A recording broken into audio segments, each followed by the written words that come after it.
लड़की बस के पायदान पर चढ़ी। पीछे से एक लड़के ने शरारत में उस पर गहरा लाल रंग फेंक दिया। वो अनजान थी, उसे लगा शायद भीड़ का धक्का लगा है। वो थककर खाली सीट की तरफ बढ़ी, लेकिन जैसे ही बैठने लगी पूरी बस की नज़रें उस पर गड़ गईं। फुसफुसाहटें शुरू हुईं। छी, देखो तो इसे, तमीज़ नाम की चीज़ नहीं है, दाग देखो इसके, ऐसे में भी बाहर निकल आती हैं ये लड़कियां। लोग अपनी सीटें छोड़कर उससे दूर हटने लगे, जैसे उसे कोई छुआछूत की बीमारी हो। वो घबरा गई। उसकी समझ में नहीं आ रहा था कि लोग उसे इस तरह नफरत से क्यों देख रहे हैं।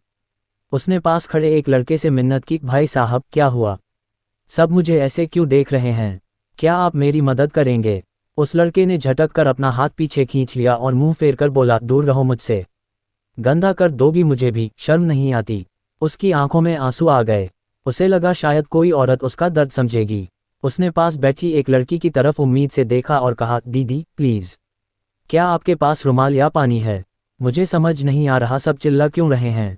पर उस लड़की ने भी अपनी चादर समेट ली और तुनक कर बोली, हटो यहाँ से, शर्म नहीं आती ऐसे सफ़र करने में, खुद का ध्यान रखना नहीं आता क्या। पूरी बस में कोई उसका मजाक उड़ा रहा था तो कोई उसे अछूत समझ रहा था।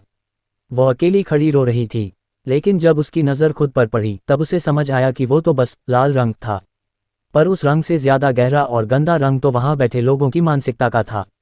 हैरानी होती है इस समाज पर, जो खून जीवन की निशानी है उसे तुमने शर्म की निशानी बना दिया। आज उस पर सिर्फ रंग गिरा था तो तुमने अपनी इंसानियत ही भुला दी। याद रखना, पीरियड का खून कोई गंदगी नहीं, कुदरत की सच्चाई है।